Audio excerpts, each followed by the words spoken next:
Good evening, space travelers. Hello, and welcome to Sci Fi Hi Fi. We are here once again on our spinning space station somewhere up amongst the stars, away from the maddening antics of Earth. We have, as always, Etienne from Canada as my co host. Hello. And we have a very Hey, Aaron, special how's it going? guest. I'm good. I'm good. I'm so excited. That's my problem. I'm excited and nervous because we have Amos Williams from TesseracT. Hello, sir. How are you? Hello, I'm pretty cool. I'm all right. How's everything going where you guys are? Yeah, it's pretty good. It's pretty good. Abby's in the chat already, and she's like, "Yeah, look at you. You're very excited today." Yes, I am quite excited. That's quite exciting.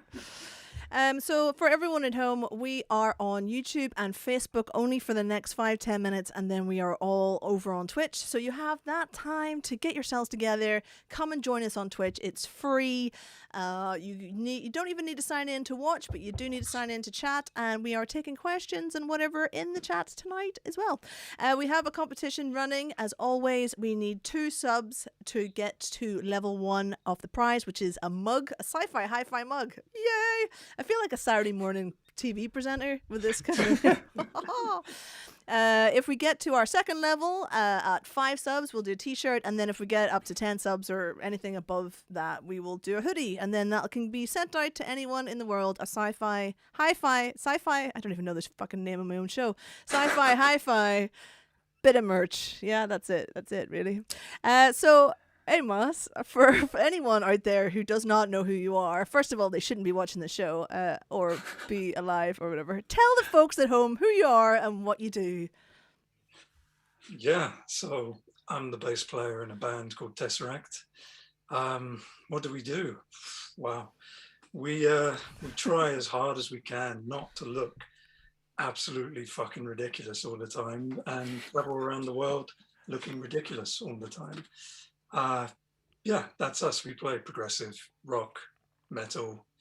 As I was discussing earlier, we try not to be pretentious, but we've decided to now start to embrace the fact that we are somewhat pretentious and throw ourselves full on down the tradition of British sort of art, prog, rock, whilst still hopefully adhering to that strange thing called gent that we were a part of the wave that happened like 10 years ago. So you may know us from that, us bands like Periphery, Monuments, and then the Godfathers, Meshuggah. It's kind of that thing, except we don't scream all the time. We're the soft ones, the pop band. Yeah, you do have very, very nice vocals. I shouldn't say vocalists. We're going on a That's just going into a history there. We don't want to pass on. That's what we are. That's part of the fine tapestry, as it were. That is TesseracT. You know, you can't ignore it, and the fans never let us forget it. So many posts about who is your favorite TesseracT singer in those communities. I have to always say Abby, but that's because of past history. I have to say Abby, even though he does not return my emails when I email him. He doesn't return anybody's emails, don't worry. He came to see us when we were in Portugal, like 18 months ago. Oh, he actually came? He didn't just say he was coming and then... It took him like 4 hours to get there. I was well impressed. Wow. But it was awesome to see him.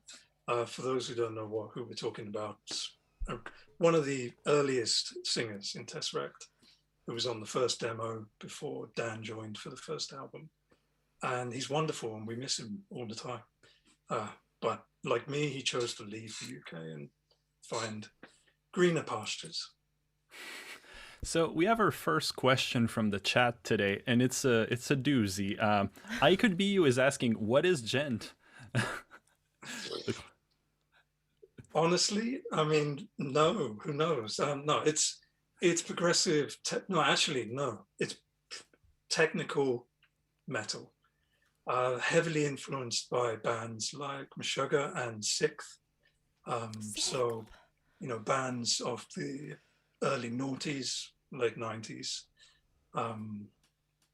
And it came from the burgeoning technology of people being able to record extremely high quality recordings just in their bedroom. And so it was people with guitars using sampled drums and creating these quite astonishing albums. I mean, if you look back at Animals as Leaders' first album, it's just mind-blowing. And that's, what are we looking at now? That's 11, 13 years old maybe. And, you know, that's just Tosin messing around with Misha from Periphery as producer like 13 years ago, sorry. So yeah, that started like that. And then because that's when the internet kind of blew up and expanded and chat rooms became a thing that people were populating, bands like us and Periphery and Animals as Leaders, instead of having a local fan base, we suddenly had a worldwide fan base. An example of this would be one of our first tours was India, which is, I think that was in fact maybe the second proper tour. The first one was like 5 days outside of Europe, outside of the UK. And then we find ourselves in India. So going back to the question, Gent was the springboard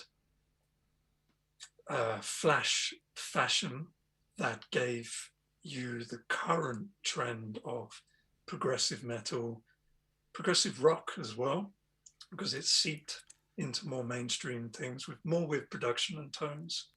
Yeah. And there's been lots and lots of sound-alike bands, and it's fantastic because I can already see it developing into a scene that hates itself with a passion. So good things will come from that, and you'll find more interesting, more experimental things, especially like heading towards the electro side of things with bands like The Algorithm and Igor from France, where they probably don't ever see themselves as having any attachment to Gent, but they definitely have a progressive, almost DIY element that I think is fundamentally Gent, and one that we're proud to have been a part of, for sure, been right at the start.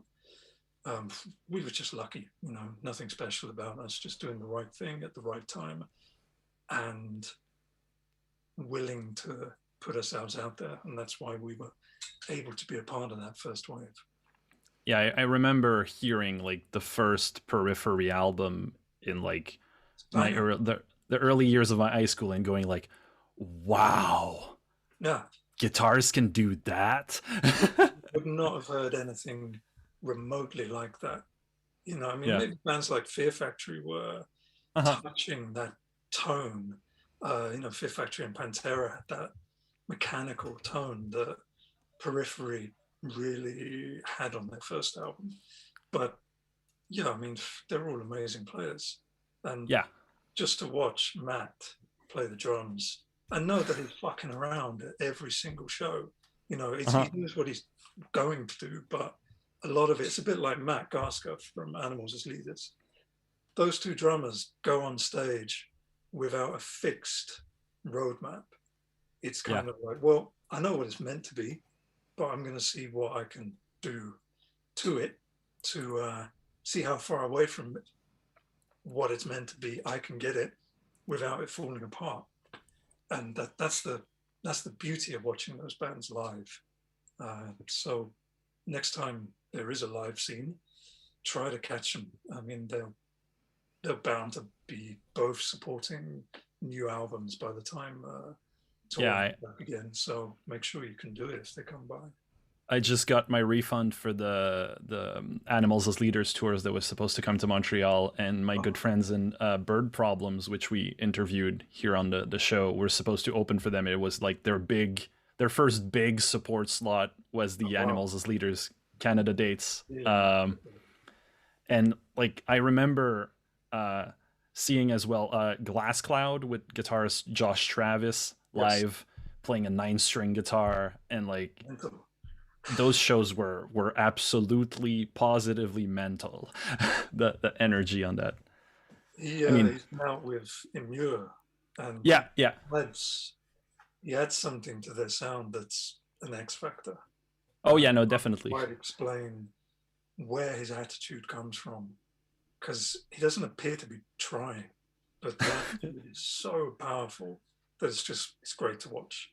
It's just he is the show from my perspective, and he knows how to perform as well. He has a good time. Cool. I'll let Ren take over for. Oh, it's all right. I was just listening to his. It was good. It was good. If you're on Facebook or YouTube, we are coming offline for you now because you need to be on Twitch. Twitch sets the rules, not us, and that's just the end of it. So bye bye YouTube. Bye bye, little monkeys of YouTube.